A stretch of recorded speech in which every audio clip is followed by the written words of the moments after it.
Well, the Pac-12 is very soon going to lose both USC and UCLA, and while any future additions are likely going to be made with football as the priority, there could still be some very fun basketball ramifications coming in the Conference of Champions. You are Locked On College Basketball, part of the Locked On Podcast Network. Your team every day.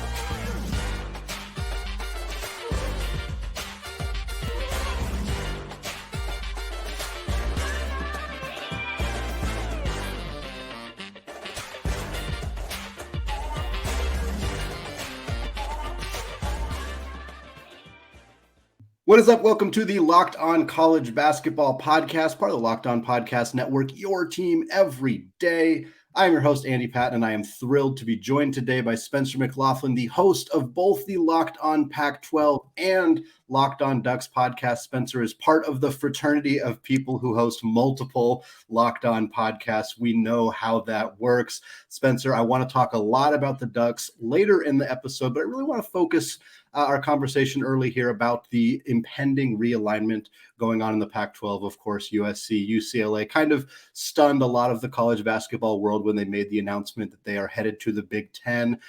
Clearly, all of conference realignment is kind of generated by football, by the big moneymaker in college athletics. But of course, this is a Locked On College Basketball podcast. So we're going to take a look at kind of what this might mean for the basketball aspect of the Pac-12. Of course, losing UCLA is a massive loss in terms of the conference's basketball identity. It has been an integral part of who they have been for forever. I mean, UCLA has been a dominant basketball force since the 60s.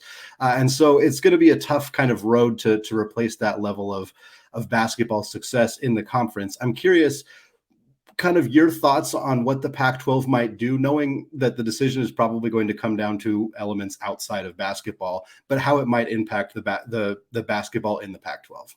Well, you're correct to say that football is the sport that is more important, though football and basketball are not the only factors in play. It's a financial play for any institution, and athletics are certainly at the center of that. But there are programs that could get added that would boost the Pac-12's pedigree from a basketball standpoint considerably. Yep. There are some that could get added who maybe wouldn't do a lot. You could see competing. They're not known for it, but it kind of depends. And I've been doing a running series on Locked On Pac-12 of, evaluating potential expansion candidates. Yeah. And if you're talking in a basketball sense, I think it's good news for the Pac-12. It really is, because the number one consensus target for the Pac-12 to add is San Diego State. And everyone who knows college basketball knows San Diego State is really good year in and year out. That team with Malachi Flynn, I think KJ Fagan was on it as well,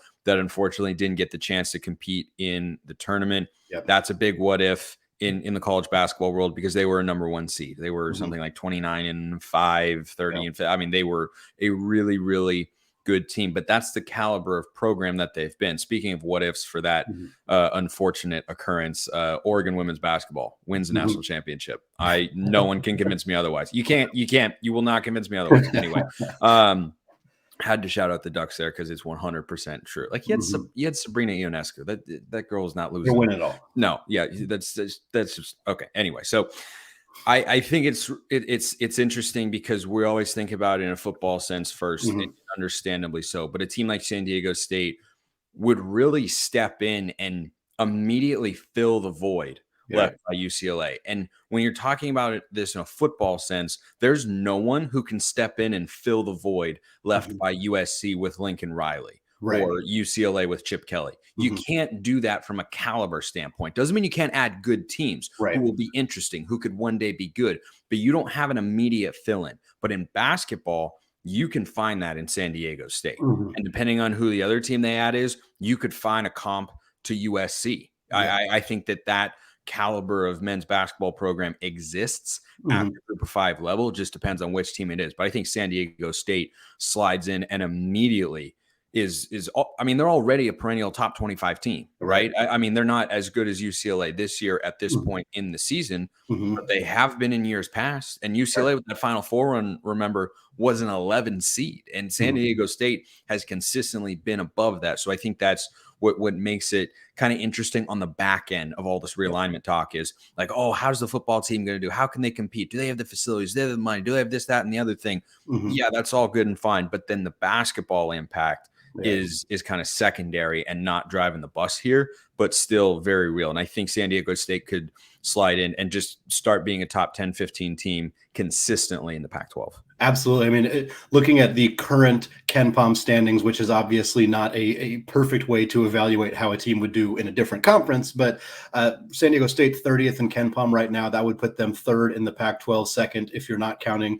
UCLA. I think looking, just eye test, having watched San Diego State a handful of times this year and watched a lot of Pac-12 basketball, there's no doubt that this year's team is a top 3, top 4 at worst team in the Pac-12. Pac-12 basketball is pretty bad right now. Right. It's part of it is the Pac-12 is not great. It is straight up not good. Football just had its best regular season in about a decade. Yeah, basketball is not looking good, and I think Arizona and UCLA are good. I'm not too worried about Arizona after losing to Oregon. That's just a thing that Arizona does, apparently, thankfully. But Arizona and UCLA, I think, are just so head and shoulders above everybody else because you just go down the list and you're left with an imperfect resume for Colorado. Yeah. An even more imperfect resume for Oregon. Yeah. Washington State beat Arizona. But like, what is Washington State? Like, there's just it could be a two-team, it could be a two-bid league. I could really see it being a two-bid league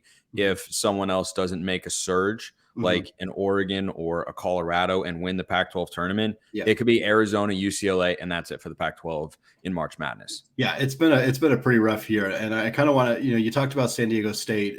Obviously, if we're focused on additions for the Pac-12 that are primarily football focused, clearly there's an element of this where Gonzaga or St. Mary's gets some attention as a school that could be added, even though they don't have football. I don't know how realistic that is for the Pac-12, who has long prided themselves on focusing on big research institutions, big football schools. But if you are looking towards the Mountain West, which seems like a reasonable kind of place to look, and you're also looking at schools that have had a lot of football success, one school that really interests me a lot here is Boise State. And I think Boise State, geographically makes some sense. Boise's not a huge media market, but, it's bigger than Spokane. I guess we can say that. And Boise State, pretty darn good at basketball this year. 14-4 right now. It seems like Leon Rice's team never, ever loses in January. They're making a push to potentially win the Mountain West here. And I know you've mentioned Boise State as a potential kind of avenue here in the past. Obviously, their football program is what has gotten them the majority of their attention, but this seems like it could be a reasonable addition on the basketball side as well. It can be, and you have to remember that they're a team that went toe-to-toe with Memphis in the NCAA tournament a year ago, a very good Memphis team that took Gonzaga down to the wire, as you know very well. Yes. And I was impressed with that Boise State team, and they've been solid. I would be surprised, though, part of me would like to see Boise from a program caliber standpoint. I would be surprised, honestly, if Boise makes the cut for Pac-12 additions. Yeah. I think there are academic reasons why that could be the case, but that's not even why I think it might not happen for them. Boise is in a small city in the middle of nowhere in Idaho. And the Pac-12 is losing its biggest TV market in Los Angeles. And so they are now looking, I don't think they frankly care where those eyeballs are going to come from, which is why SMU is continuing to look like a really, really good candidate. Like right now, I think the top two options for the Pac-12, San Diego State, SMU, and I think Fresno State is third. They are looking at those sorts of programs, those sorts of schools to add because they are in areas that can put eyeballs to the television screen. And there are so many other factors to consider. Is your program going to be able to compete? Do you have the facilities? Do you have the program reputation? Are you going to be able to recruit? Right. Are you just a winning program, right? That's the drawback of UNLV, which I still think is more likely than Boise State because they're in a much more sizable media market. Like Idaho is not very populous. Boise is not very populous. And though they have a brand that gets them some extra attention, I just wonder how appealing that is to George Kliavkoff, the commissioner of the Pac-12. and the rest of his team as they consider expansion opportunities. And Boise, I mean, if Boise were in Las Vegas, like if you took Boise State University and dropped it where UNLV is located, that's a no-brainer. Yep. That is the number one option, but that's not the situation that we've got. I'd look at San Diego State, SMU. I think Fresno's in there. UNLV. I really think Boise's kind of like 5th or 6th right now. But I grew up watching Boise State football. Right. I know what Boise State football can be. They haven't been that recently, but their down years are up years for other teams in the Mountain West. UNLV would kill to have a Boise State down year in football. They would kill to have that, right? And so when you examine it from a basketball standpoint, they're certainly good enough to go in there and compete. And I think it's a much easier transition more broadly to compete in the Power 5 level coming from a G5 as a basketball school than a football school, because football, you just need so much more. You're just going to get out athleted. But in basketball, I think the talent, the high level talent is a bit more spread out. It's a bit more expansive. And and the biggest thing, frankly, it might not be more expansive, but you don't need as many. Yeah, that's what it is. Yeah, you just only need 2 or 3 guys. There's 5 guys on the court versus 11 offense and 11 defense. Like, you can just get outclassed in football because you don't have the horses to keep up. But in basketball, you need like 2 guys to stay healthy and be really, really good. And we see it all the time. Damian Lillard, my beloved Damian Lillard, came from Weber State. Weber State. The Big Sky isn't even a good mid-major basketball conference. No. But that's where that caliber of player came from. And we see it year after year. My alma mater, Santa Clara, just put a guy in the lottery of the NBA draft in Jalen Williams. He's a stud. Guy who you know very well, covering Gonzaga as you do. So I think that's another interesting component with the realignment talks, is people wonder, well, it's going to take them years to, build up and be able to be competitive. I think that's probably true if you're talking about a conference championship for football, but for basketball, right, you could add San Diego State. They could win the Pac-12 next year. Yep. They totally could. Well, the biggest result in the Pac-12 this past week in Game Spencer was the stunning upset of Arizona by the Oregon Ducks. I want to discuss whether this win could help send Dana Altman's squad back to the big dance. More on that, though, after a word from today's sponsor, BetOnline. College basketball and the NBA are fully in action while the NFL playoffs are just now getting underway. BetOnline.net is your #1 source for all your betting needs and sports information, from all the latest odds, contests, and player props, you name it. BetOnline remains the best spot for all the latest sports developments, including podcasts and reviews for all of the leagues this season. And it's not just basketball. BetOnline is your continued source for all your sports wagering information needs, including live betting and your favorite Vegas casino games. They even have lines for coaching changes across every major sport, so even in the offseason, you can get your fix. Head to the website today or use your mobile device to learn more about the trends and action. BetOnline, where the game starts.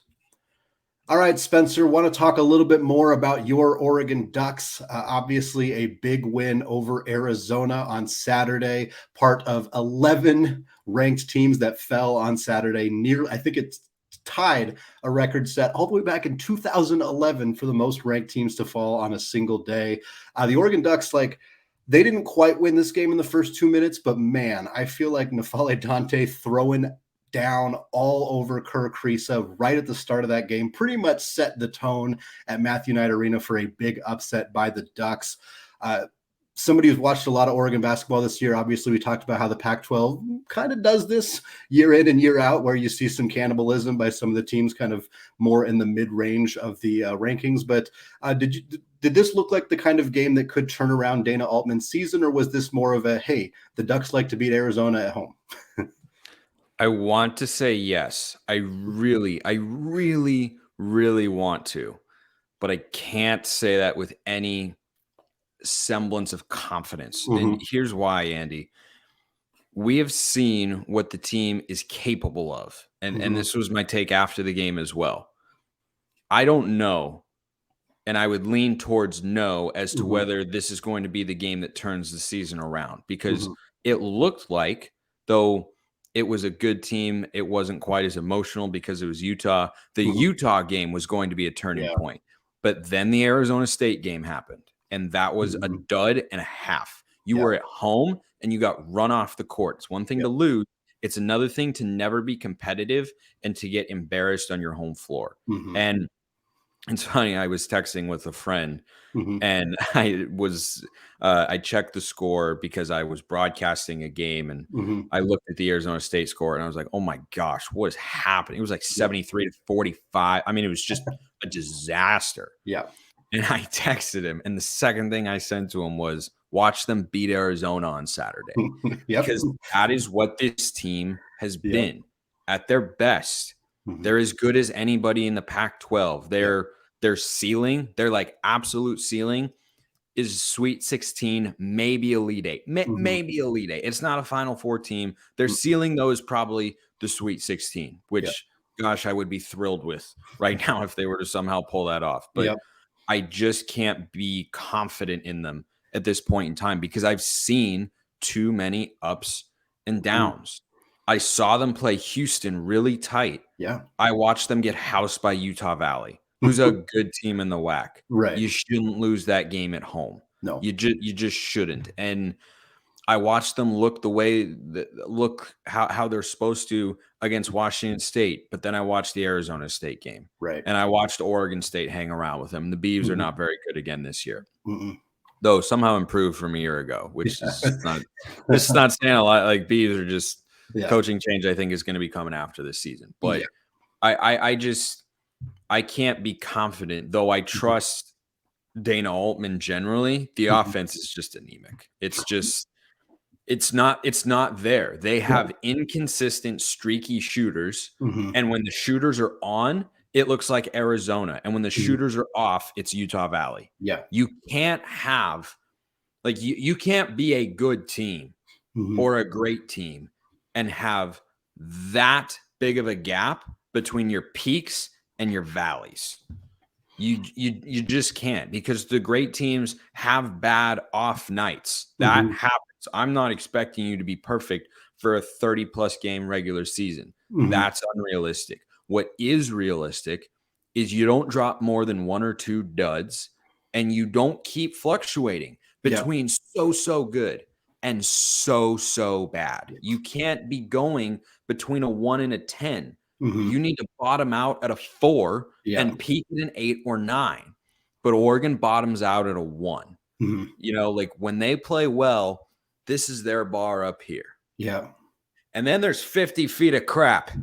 And then there's their valley. That's their low point there. And there's nothing in the middle. And that's what's been so frustrating with them is they've got the talent, but it's just a matter of whether or not they hit threes. And against Arizona, what do you know, Andy? They hit a bunch of threes, and Jermaine Couisnard rocks. Yeah.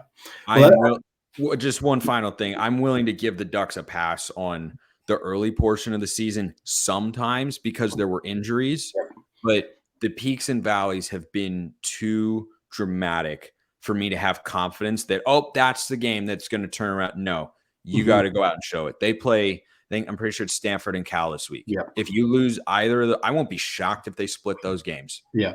I will not be shocked. And those teams stink. Well, the good news for Oregon is they don't play on Thursday this week. That seems to be their curse. Somebody pointed out on Twitter. They said somebody should tell the Ducks like that they can play on Thursdays too. Like they don't have to just show up on Saturday games. Yeah, you know what we saw against Utah, we saw against Arizona, but those Thursday games are a huge struggle for them. But yeah, you mentioned it. Oregon as a team is shooting under 30%. They basically have two guys who are shooting over 30% from three this season who have played consistently. That's Will Richardson, who's well below his normal average. He's about 33%. Quincy Guerriere is about 33% as well. Couisnard is over 50%, but he's only played 4 games. Coming back low sample size. And here's the other thing too on Quincy and Will. When they're hitting their threes, man, I expect them all to go in. But when they're off, it's ugly. It's ugly. It's really ugly. And again, there's no in between with them. There's no 2 of 5 or 2 of 6 from 3. They're either, 5 of 7 or 1 for 9. That's how they get to 33%. Yeah. And it's really been that simple for Oregon's offense. Their defense has improved dramatically from last year, which has been great because for once in the Dana Altman era, who we're going to talk about in a moment, that became a problem. But that has corrected itself. Yeah. And I figured it would. They're long, they're athletic. It's part of their culture. They defend very well. And Folly Dante and Khalil Ware, man, you just don't have a longer tandem inside probably in the country. Like they know how to block shots. They know how to rebound. They know how to defend. They do all that stuff really well. And then you have Nate Biddle too. Like they can just be so long, which has been what Dana Altman has done great. You think of the best team he had, Jordan Bell, Chris Boucher. Elite shot blockers. So they've fixed that part of it from last year to this year. But the offense, it's just Dr. Jekyll and Mr. Hyde, man. How much of that offensive struggles do you kind of pin on Altman? Because you're right, the defense, they've recruited good defensive players and then churned out good defensive players. So there's not a huge issue on that end of the floor. But offensively, Will Richardson having an inconsistent season is very clearly impacting the Ducks. Of course, the injury to Keyshawn Bartholomew and only recently getting Couisnard back clearly is playing a role as well. But at some point, you got to look at your coach and be like, hey, if we are going to score 80-something points, 87 points against Arizona and 41 against Colorado, like something's got to give. Like something needs to change in order for that to – and it's obviously the players are part of the problem, but at what point do you look at the coaching staff and say, hey, we need to do something differently because we can't have this wide of a disparity in how we play offensively night in and night out. And that goes back to the peaks and valleys comment that I was making earlier, right? Because against conference teams, 87 against the number 9 team in the country, a good but not great Colorado team on the road on a Thursday, 41. Like that doesn't compute, right? An off night needs to be in the low 60s, not 40. Not 41 points. Like that. That doesn't make any sense. Right. So, especially for a team that has this much talent, I think the problem here is twofold for Oregon's offense. Number one, it is their personnel. And I think against Arizona, we saw the effect that Jermaine Couisnard can have. Yes. Will Richardson is a very good player. I am a Richardson defender to a point because people love to rip on Will Richardson, and I don't fully understand it because he's done nothing but be a really good, solid player. But his best years at Oregon have been when he's not the one. He's not a one. That's the caveat I always put in there when I defend him. I say, look, Will Richardson is a good player. He's not a one. He can have the ball in his hands in spurts. But if he's doing it for 38 to 40 minutes, that's asking too much of him. He's not a supreme athlete. He can struggle to create off the dribble. But Couisnard is a guy who can handle the ball, run the offense, and let Will play off the ball. And from a three-point percentage standpoint, Will is actually better in a catch and shoot than he is shooting off the dribble. And so that allows him to get into his offensive rhythm. It asks him to do less within the structure of the offense. So that's the most encouraging thing, is how that works. And Will doesn't always have to be the primary ball handler, but the personnel shortages are a part of it, because having Will Richardson as your number one primary go-to ball handler, he's not capable of doing that and winning consistently. He can do it in spurts, but that's what a number 2 does. And that's what this team was missing a year ago, and they're missing it again this year, is a real number 1. And Will's a quiet guy too. He gets a lot of praise for his leadership and whatnot, and he orchestrates the offense well, but he is a 2, not a 1. And Couisnard allows him to be that from time to time. But part of it as well is the coaching staff. And they've started to evolve a little bit and not force feed and Folly Dante, who you want to get post touches to. But his production doesn't have to be through a one-on-one situation. Just let him crash the offensive glass. He's just bigger than everybody. He takes up space. He sucks guys in. He does a lot of things just by being on the court. And early in the year, we saw just way too determined of an approach to try and get him, 8 to 10 post touches a game. And it's like, no, that needs to be 3 to 5. That needs to be 3 to 5, and they need to be pretty sparse and Folly does a lot of great things. He's not a great passer. And so when he gets double teamed, the offense stagnates. And that's why you have to start from the outside and then go in, because they have not figured out how to pass out of that double team to get an open shot. So you run a double team at N'Faly Dante when he's in the post, boom, Oregon's offense shut down. That has evolved a little bit as the season has gone on. We'll see if it continues, but I think you have to just let him do what he does best, and that's be a vacuum cleaner on the boards, block shots at one end, and be ridiculously efficient, and be the pick and roll guy too. Because I think he and Will Richardson run a pick and roll. It's a great duo. It works really, really well. I love Will's mid-range game. He's evolved that element of his offensive repertoire a lot this season, but it's partially on the staff, but it's partially they are just looking for that number one guy that they haven't had since Peyton Pritchard left. Yep.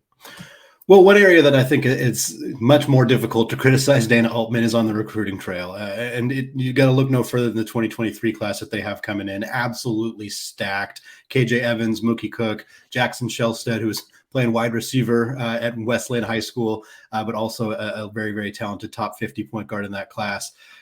Among the best in the group, but quite honestly, like we've seen Dana recruit some really high profile players in the past, and the success rate is a bit hit and miss. I just looking at a few of the top 10 guys in Oregon recruit history. N'Faly Dante's on there. He's been a good player, but he's not, he wasn't the one and done or two and done guy that many people thought he might be.